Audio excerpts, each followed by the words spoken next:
مجنونة يا قوطة، السلام عليكم ورحمة الله وبركاته. يلا بقى رمضان جاي علينا بالخير وأسعار الطماطم أو القوطة نزلت. يلا بينا نفرز بقى على طول على طول على طول اجري. في سوق العبور بيقولك العداية الطماطم أو سبت الطماطم ب50 جنيه لحد 100 جنيه. نقعد بقى ساكتين والأسعار اللي كانت فلكية ديت موجودة. شايفين الطماطم، شايفين القوطة القمر ديت. وحشتوني وحشتوني وحشتوني، والله وحشتوني كتير قوي. وحشني الكلام وحشني التصوير معاكم ووحشني كل حاجة. شايفين لون الطماطم جميل. احنا نقعد بقى نشتري كيلو بكيلو. ليه؟ طالما رخصت يلا بينا والخير جاي علينا. نملى الفريزر بقى، والبسلة نزلت والطماطم رخصت والبصل رخص والبطاطس رخصت. يلا نفرز الحاجات الجميلة دي لرمضان عشان نفضى بقى ليه؟ للعبادة وقراءة القرآن والصلاة. شايفين الأكياس دي جميلة جميلة جميلة. فاتنا بقى كتير قوي لما ما جبناش الأكياس ديت. حلوة قوي قوي قوي، هتساعدك بقى في التخزين ورخيصة مش غالية يعني. وشكلها شيك قوي في قلب الفريزر، وانت بترصي الدرج بتاع الفريزر كده تلاقيها خطيرة. شايفين الطماطم زي الورد، ما شاء الله تبارك الرحمن. الطماطم نازلة دلوقتي زي الورد كده، وما فيهاش أي حاجة، وجميلة من الغلا اللي كانت فيه ده. انزلي بقى طبق بقول لكم طماطم زي الورد. هاتيلك بقى قفص طماطم كده وفرزي واملي الفريزر. ما شاء الله تبارك الرحمن. انا بحب يبقى عندي كل حاجه في قلب الفريزر. بزعل قوي لما يبدا يفضى. شايفين هنا بقى فرزت الطماطم، شلت بقى هي قليل قوي اللي كانت فيها مش حلوه، يعني حاجه بسيطه جدا. ما شاء الله تبارك الرحمن زي الفل وحمرة زي ما انتوا شايفين كده. يلا بقى نخزن الطماطم. اهم حاجه في تفريز الخضار الغسيل.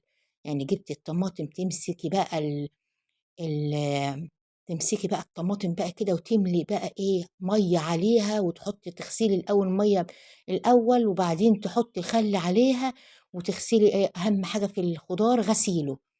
تملي بقى الحوض بتاعك ميه كده وتعيشي، خليها بقى تسبح في قلب الميه. ميه مره واتنين وتلاته وتغسلي وترمي، بحيث ان الخضار ده بيبقى فيه شوائب كتير قوي، فيه بكتيريا كتير قوي. فنحافظ على على نفسنا، ونعمل حاجه بقى نضيفها من الاول. طالما مش هنشتري من بره، نعمل في البيت اللهم بارك، نعمل بقى حاجه نضيفه. حطيناها بقى على البوتاجاز بقى. اهم حاجه ان الميه بتاعت احنا ما بنضيفش حاجه، نص كوبايه ميه. وهتلاقي الميه بقى نزلت بقى الطماطم نزلت الميه بتاعت الميه بتاعتنا دي نرميها، ما نستخدمهاش قليل جدا. شايفين انا مش سايبه فيها حاجه علشان تتسبك على طول وما تاخدش وقت. تاني حاجة القشر بتاع الطماطم ده ملهوش لازمة حتى في المحشي. لما تيجي تعملي المحشي ملوش لازمة. فأنا بالتالي بقى مصفية الطماطم كلها زي ما انتوا شايفين. أضربها وبعدين أمسكها بقى أصفيها، أشيل القشر بتاعته ده، لأنه أولا فيه حاجات أضرار كتير جدا جدا. وهنتكلم بقى على أضرار القشر بعد كده بتاع الطماطم، وإن احنا نعمل الحاجة المفيدة لصحتنا. شايفين اللهم بارك. ولو عندك بقى بنجر ممكن تحطي حتة بنجر اهو. صفيتها كلها وسيبها بقى لما تتسبك. احط الملح بتاعها واحط شوية سكر برضو معاها، واخلي الزيت بقى لما لما اجي اعمل المحشي او اجي اعمل الخضار بتاعي.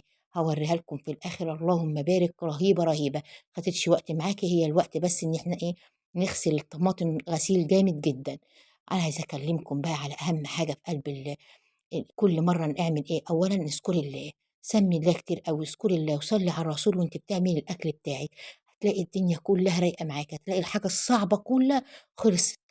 أي حاجة بتستصعبيها سمي واذكري الله ودايما سبحي. مش هقول لكم التسبيح ده حاجة معجزة.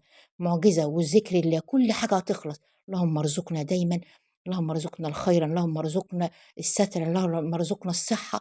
شايفين الأكياس شكلها رائع ازاي. يلا بقى اعمل لكم بقى اوريكم بقى ان الحاجة بقى نطلع بقى الكيس بقى كده بتاعنا. نعمل شوية بصل يا دوبك، ونعمل الطماطم. نطلع الكيس بتاعنا هنسيبها بقى كده لأ، ونعمل حلة ورق عنب. يلا ما تنسونيش في اللايك واشتراك القناة. بحبكم في الله يا أحلى أخوات في الدنيا كلها.